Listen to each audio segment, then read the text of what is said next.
पाकिस्तान जिंदाबाद, भारतीय सेना जिंदाबाद। ऑपरेशन सिंदूर के जरिए भारत ने अपने देश की बेटियों के उजड़े सिंदूर का बदला लेना शुरू कर दिया है।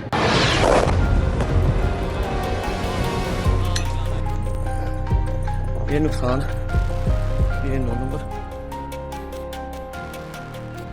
ये आरंभ प्रचंड है। क्या पक्ष क्या विपक्ष, हर तरफ खुशी है।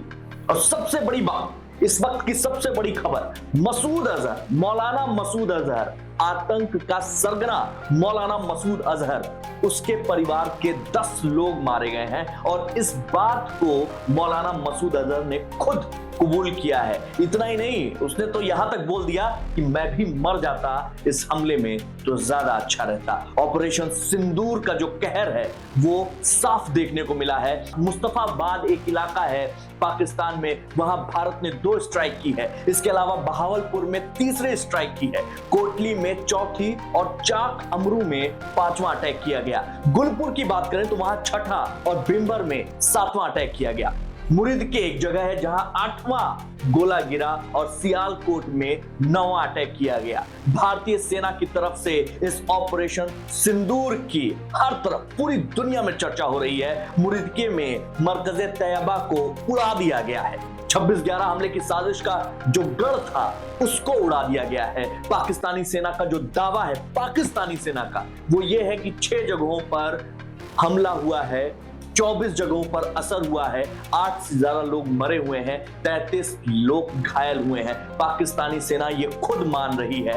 6 जगहों पर 24 मिसाइल अटैक पाकिस्तानी सेना का दावा है। लेकिन पाकिस्तान ने जो बोया है, अब पाकिस्तान वही काट रहा है। लश्कर ए तोयबा का जो मुख्यालय है, मसूद अजहर का जो ठिकाना है, उस पर जब हमला किया गया तो वहां पर मसूद अजहर के परिवार के 10 लोग मार गिराए गए। पीएम आवास पर प्रधानमंत्री नरेंद्र मोदी इस पूरे ऑपरेशन पर अपनी नजर बनाए हुए थे। ऑपरेशन की सारी जानकारी उन्हें एनएसए डोभाल दे रहे थे। ऑपरेशन सिंदूर की पल पल की जानकारी उनके पास थी। रात 1 बजे के बाद जब ये ऑपरेशन शुरू हुआ, उसके बाद से पाकिस्तान पर जो हमला किया गया, उसके बाद से एक बार भी नरेंद्र मोदी ने इस पूरे प्रोग्राम से अपनी नजर नहीं हटाई है। पाकिस्तान पर भारत की एयर स्ट्राइक का मुसलमानों ने स्वागत किया है। जो हिंदुस्तान में मिठाई बांधकर मुसलमानों ने इस एयर स्ट्राइक का स्वागत किया है।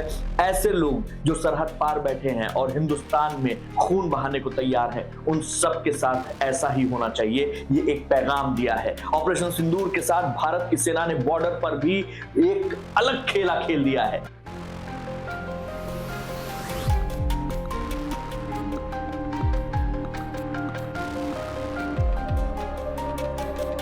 दरअसल ऑपरेशन सिंदूर के साथ ही बॉर्डर पर 13वें दिन पाकिस्तानी सेना ने गोलाबारी की, मगर इस बार जवाबी कार्रवाई में पाकिस्तान की कई चौकियों को तबाह कर दिया गया। पहलगाम हमले का बदला लेना ऐसे ही 14 दिन नहीं लगे थे। लोग कह रहे थे क्या कर रही है सरकार, क्या कर रहे हैं मोदी, कहां है 56 इंच का सीना।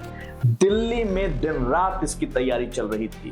किन जगहों पर हमला करना है, किस तरीके से आतंकियों को नर्क भेजना है और कैसे चुनिंदा जगहों पर मिसाइल अटैक करना है, ये सब, इन सारी चीजों की तैयारी चल रही थी। और इसी तैयारी का नतीजा है कि हाफिज सईद और मसूद अजहर जैसे लोगों की कमर टूट गई है। और ऐसे लोग जो आतंक के पनाहगार थे, उनके हाथ पैर फूल गए हैं। कर्नल सोफिया कुरैशी ने मीडिया को संबोधित करते हुए बताया कि सियालकोट का जो महमूना जोया कैंप है उसको तबाह कर दिया गया है और यही कैंप पाकिस्तान के अंदर 12 से 18 किलोमीटर की दूरी पर स्थित है और हिजबुल मुजाहिदीन के सबसे बड़े शिविरों में से एक है। कठुआ जम्मू क्षेत्र में आतंकवाद फैलाने के लिए यहाँ पे बहुत सारे शिविर लगाए जाते हैं, बच्चों को ट्रेन किया जाता है और ऐसे दिमाग डाले जाते हैं, उनका ब्रेन वॉश किया जाता है ताकि वो आतंक के इस राह पर चल सके। सब नेस्तनाबूद कर दिया गया। पहलगाम आतंकी हमले के पीड़ितों को न्याय दिलाने के लिए ये ऑपरेशन सिंदूर शुरू किया गया था। विंग कमांडर व्योमिका सिंह ने सरकारी ब्रीफिंग के दौरान ये भी जानकारी दी है कि 9 आतंकी शिविरों को निशाना बनाया गया था और सभी को सफलतापूर्वक नष्ट कर दिया गया। खुफिया सूचनाओं और आतंकी गतिविधियों को अंजाम देने वाली इन तमाम जगहों पर लगातार बम गिराए गए और इन्हें खत्म कर दिया गया। नागरिक बुनियादी ढांचे हैं जितने भी पाकिस्तान में, उस पे किसी तरीके का कोई नुकसान न पहुंचे, इसका चयन किया गया था। सुबह एग्जैक्ट 1:05 पर यह हमला शुरू हुआ और 25 मिनट तक चला। भारत ने आतंकवाद के खिलाफ अपनी इस लड़ाई में ऑपरेशन सिंदूर के तहत जो स्ट्राइक की है, पूरा विश्व इसकी सराहना कर रहा है, पूरा विश्व इसे सलाम कर रहा है। 9 ठिकाने, पाकिस्तान में 9 आतंकी ठिकानों पर पूरी तरीके से इसे जमींदोज कर दिया गया है। इस स्ट्राइक में आतंकियों को बहुत भारी नुकसान पहुंचा है। कार्रवाई आधी रात 1:05 पर शुरू की गई, 25 मिनट तक ये कार्रवाई चलती रही। इस बीच जम्मू कश्मीर के पुंछ से भी एक खबर आ रही है, जहां लगातार पाकिस्तान इस कार्रवाई के बाद से गोलाबारी कर रहा है, जिसमें एक व्यक्ति की मौत हुई है और लगातार इस कार्रवाई का जवाब भारतीय सेना दे रही है।